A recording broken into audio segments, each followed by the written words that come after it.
Je publie au même moment 2 vidéos sur le soin par résonance. Alors, dans l'une des vidéos, je vous parle dans le contexte d'un soin énergétique, par exemple un soin de Reiki. Donc, c'est un soin qui va concerner les animaux. Et dans l'autre vidéo, eh bien, je parle du soin par résonance, qui est une des aptitudes de l'empathe, donc les gens qui ont le don d'empathie.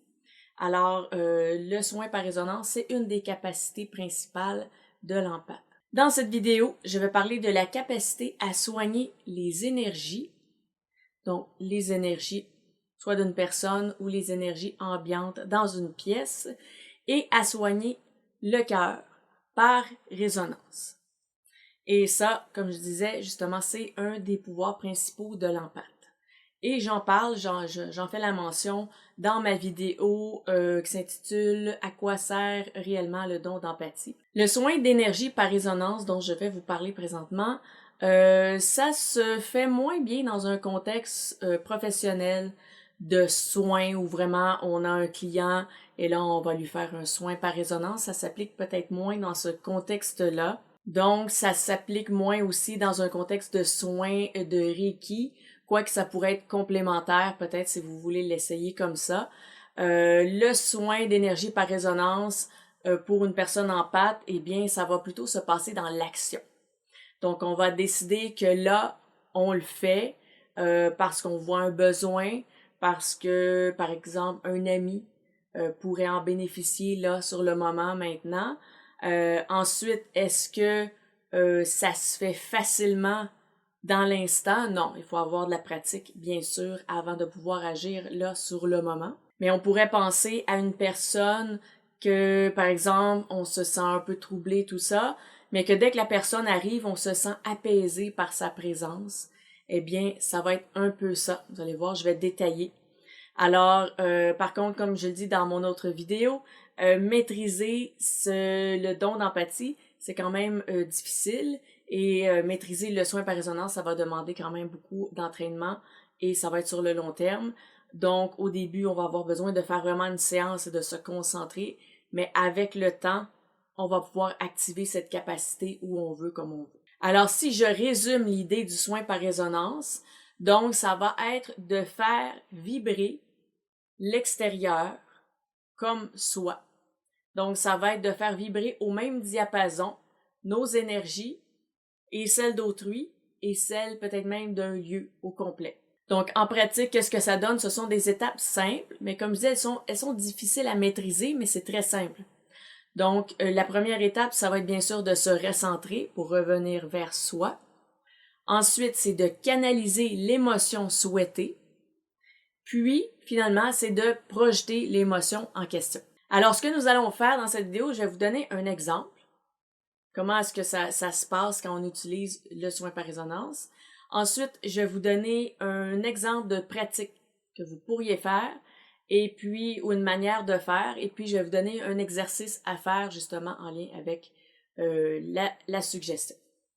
Donc, la première chose, alors nous allons voir en contexte qu'est-ce que ça donne. Alors, on pourrait prendre une fête. C'est la fête quelque part dans une maison. Et il y a 10 personnes. Donc, on le sait souvent quand il y a une personne qui s'en va d'une fête ou une personne qui arrive dans une fête, la dynamique change. Ça va être un peu ça l'idée. Donc, s'il arrive une 11e personne et que cette 11e personne, elle est positive, elle est amusante, elle est motivée, et là, elle arrive dans la fête et elle pourrait rehausser le niveau de la fête, c'est-à-dire faire en sorte que les gens soient encore plus contents, encore plus heureux, qu'il y ait d'encore plus belles conversations et tout ça. Si c'est l'inverse, que la 11e personne qui arrive est négative, ça pourrait pourrir l'ambiance. Ça pourrait diviser les gens.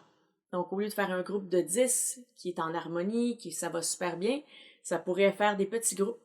Et là, on pourrait avoir des gens dans la cuisine, des gens dans le salon. Ça pourrait créer une sorte de division. Ou ça pourrait faire en sorte que certaines personnes vont partir plus tôt aussi. Donc, la personne qui arrive et qui est négative va avoir un impact, mais celle qui est positive aussi. Alors, si on reste avec l'exemple de la personne négative qui a un peu cassé la fête, et que là, vous arrivez avec une belle vibration de joie. et vous arrivez donc dans la fête. Ce que ça pourrait faire, c'est que ça va, bien sûr, changer l'ambiance et ça pourrait permettre de réunir les gens, donc de les rassembler à nouveau comme ils étaient au départ. Et sinon, peut-être que la personne négative, elle va rester de son côté avec une personne ou deux personnes. Ça va faire un mini-groupe et puis ça va faire un super gros groupe avec vous parce que vous avez une belle vibration. La majorité des gens, de toute façon, recherchent le bien-être, pas le mal-être, évidemment. Donc, ça pourrait être très rassembleur. Sinon, c'est possible que la personne négative finisse par s'en aller. Donc, que ce soit elle qui quitte plus tôt, au lieu que l'inverse. Tout à l'heure, j'avais dit, quand elle arrive, elle est négative, ça brise un peu les choses et les gens ont envie de s'en aller. Eh bien là, ça ferait l'inverse. Ça ferait que vous arrivez, vous mettez tout votre positif dans la pièce et là, c'est la personne négative qui a envie de s'en aller plus tôt. Et là, avec l'exemple que je viens de vous donner, on n'est même pas dans l'ésotérisme. On est simplement dans la vie normale de tous les jours, de quelqu'un avec vraiment une énergie forte, une présence forte, une personnalité forte, va avoir une influence sur tout le reste, positivement ou négativement. Donc là, c'est même pas le don d'empathie qui est utilisé. Peut-être qu'il y a des capacités que la personne a et qu'on ne s'en rend pas compte ou qu'on ne sait pas ou qu'elle ne sait peut-être même pas elle-même qui entre en action à ce moment-là, mais ce n'est pas dit qu'il y a des capacités ou quoi que ce soit qui se passe. Ça peut être juste la vie normale, courante. Donc maintenant, qu'est-ce qu'on pourrait faire pour utiliser le don d'empathie, mais de manière consciente et pour avoir un effet? Donc on va prendre un exemple et après il y aura une mise en pratique. Comme je disais au début, les 3 étapes, alors se recentrer, canaliser l'émotion, puis la projeter. Donc l'idée ici, ça va être de vibrer d'une émotion au choix. Alors je vais prendre par exemple la joie. Alors qu'est-ce qui vous met en joie? Est-ce que ça pourrait être de la musique? Est-ce que ça serait de danser? Est-ce que ça pourrait être de faire une visualisation? Donc, on s'imagine arriver quelque part en riant, en chantant, en dansant, et on voit dans notre visualisation ce qu'on fait de positif et on va visualiser aussi l'effet que ça va avoir, notre arrivée positive dans cet endroit. Donc, on se voit arriver avec beaucoup de positif, beaucoup de joie. Et on voit aussi l'effet que ça donne. Et pour réussir à canaliser cette émotion de joie, on peut utiliser plein de choses. Donc, ça peut être un mantra, ça peut être une phrase positive, ça peut être un objet. En fait, tout ce qui sert normalement dans le cadre de pour rehausser le taux vibratoire. Mais c'est juste que dans ce cas-ci, on va aller préciser une émotion en particulier qu'on veut obtenir. Donc, quand on hausse le taux vibratoire, c'est un peu de se mettre dans un état de bien-être positif, de réceptivité, bref, un peu en général quelque chose de très bien, de très bon et lumineux. Mais là, dans le cadre ici de l'exercice, c'est d'aller chercher une émotion en particulier. Donc, vous pouvez utiliser toutes sortes d'outils positifs que vous connaissez, mais pour focusser sur l'émotion choisie, eh bien, vous devez utiliser ce qui va vous mettre dans cette émotion choisie, justement. Une fois que c'est fait, il faut trouver un ancrage à cette joie. Donc, dans l'exemple, on a pris la joie. Alors, créer un ancrage. Donc, ça va être un peu comme la pensée positive. Si je me souviens bien, dans le film de Peter Pan, je ne sais pas si c'est dans tous les films de Peter Pan, mais il y en avait un en particulier qui devait trouver une pensée positive pour réussir à s'envoler. Et c'est un peu ça l'idée ici. C'est d'avoir un ancrage positif qui va pouvoir vous servir en tout temps. Alors, si vous vous retrouvez dans un endroit, il y a une situation négative, quoi que ce soit qui se passe, quelqu'un qui essaie de vous jouer dans la tête, de vous faire sentir mal, si vous avez votre ancrage positif, vous allez pouvoir y revenir.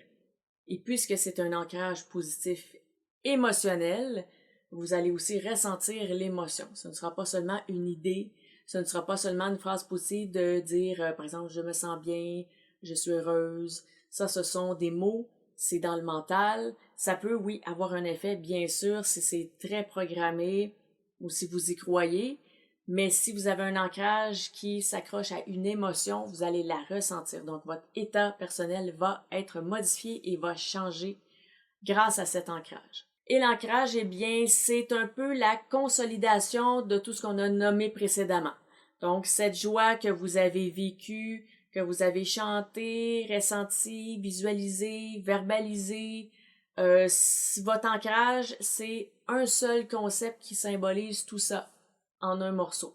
Maintenant, l'exercice à faire.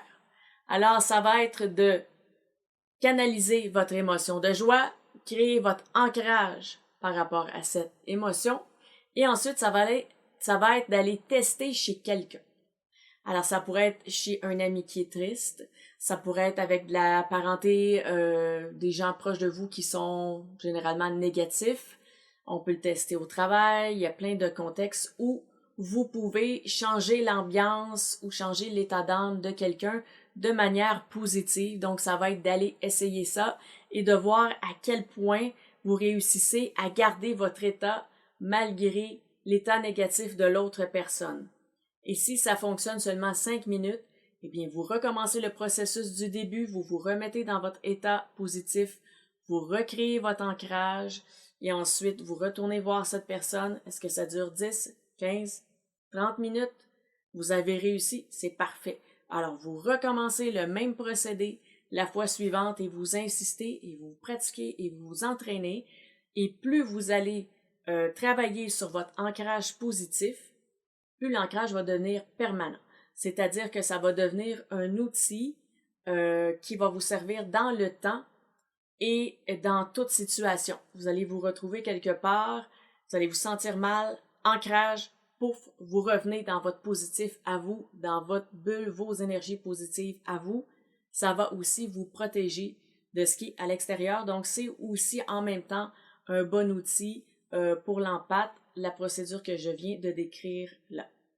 Alors, bien sûr, vous voyez probablement plein d'utilités différentes à ce que je viens d'expliquer. Donc, oui, amusez-vous à répandre autour de vous la joie, le calme, la confiance, peut-être même à être une présence rassurante pour quelqu'un.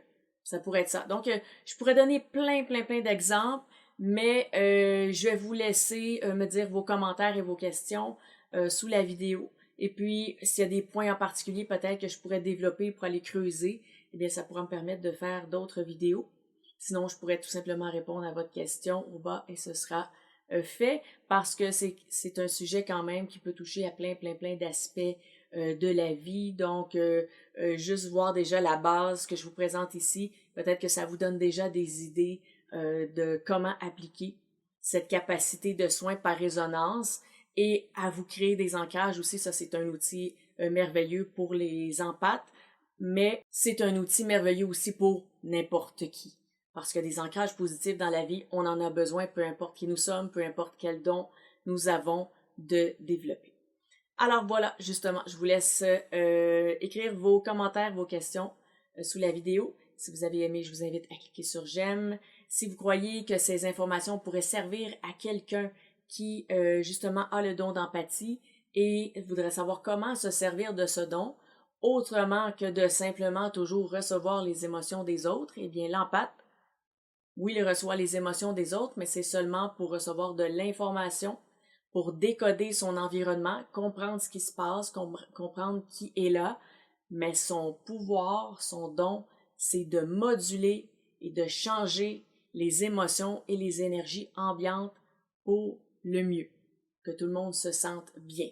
Donc, s'il perçoit qu'une personne se sent mal, à ce moment-là, il va pouvoir projeter une émotion de bien-être pour libérer cette personne. Bien sûr, la personne va devoir faire du travail personnel pour arrêter de se sentir mal. Ça, l'empathe ne va pas lui enlever le travail que la personne a à faire, mais en étant apaisé, ça peut être plus facile de faire le travail, de se relever, ou peu importe, parce que parfois on est affecté par des trucs externes ou un deuil ou quoi que ce soit. Et puis là, on a juste une mauvaise étape à passer. C'est pas nécessairement un travail personnel, mais l'empathe va pouvoir apaiser, donc au moins ça va être moins souffrant.